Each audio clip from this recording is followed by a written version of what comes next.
Alright, hey guys. So last night was the big debate. I just want to go over some of the highlights.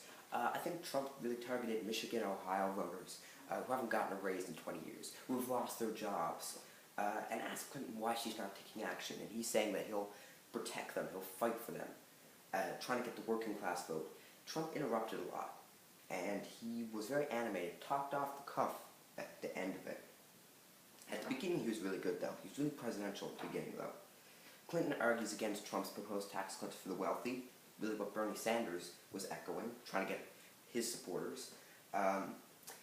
She attacked it, but Trump, this is really good for Trump, for his traditional Republican base. He also referenced Reagan, biggest tax cut since Reagan. He wants to be like Reagan, and I think that's really going to help him with traditional Republicans.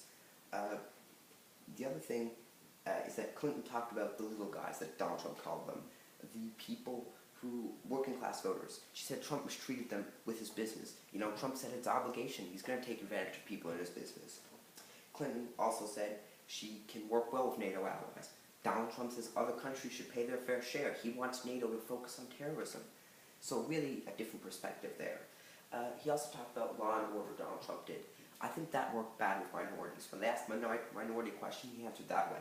That reminds minorities of the 50s and the 60s when they were discriminated against. Hillary Clinton knows a lot about that issue. She answered really well. I think it's a weakness for Donald Trump. I think his strengths are talking about jobs going overseas, getting their fair share of the U.S., but Hillary Clinton presented herself well.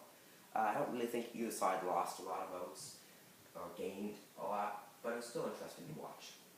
Now we're going to go to the state electoral map on 270towin.com, and we're going to look at some swing states. So as you can see, the gray swing states, red Trump, blues Clinton.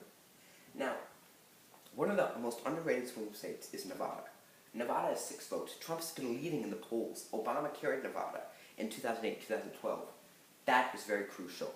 Arizona, a lot of people are saying Arizona, Clinton's 2 points behind, but I think Arizona's still going to go to red.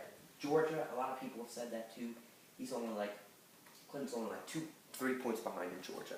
I still think it's going to go red. I don't think those states are ready to go blue yet. Now, what you're left with is really the big swing states. Big contest in Florida, 29 electoral votes. The election 2000 came down in Florida. It could again. So let's look at the situation here. I think Pennsylvania is going to go Democratic. It could go Republican. It could go to Trump. Right now she's leading. They held their convention there. I think it's going to go to Democratic. Next door, Ohio, I actually think it's going to go to Republican. Donald Trump's still leading in the polls, talking a lot about the workers issue, how they're losing ground to China and Mexico. Not so much in Pennsylvania when you have the big African-American population where Clinton does well. Michigan, I think it's going to go blue. Hillary Clinton's been leading there.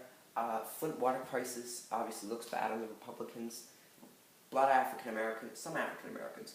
I think Michigan's going to go blue. Iowa, I think, is going to go red. Trump's been leading there for a while. It's about tied there now. Hillary Clinton has made a huge investment there. I think it's going to go red. As for the remaining 4, it's really anybody's guess where it goes. You know, it's hard to say. I think Trump could win Florida. He could win North Carolina, I'd say. And, you know, I think he could win Colorado and Nevada. There, he's won. But if Hillary Clinton wins Colorado, she wins. So you can see how much one swing state could play.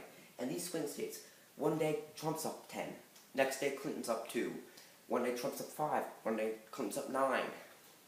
They're really volatile, it'll be really interesting to watch.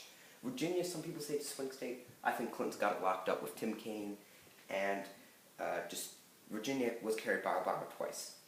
Thanks for watching, guys. If you like my videos, be sure to subscribe down below. I've got videos about governor's races, Senate races, really interesting stuff. Thanks.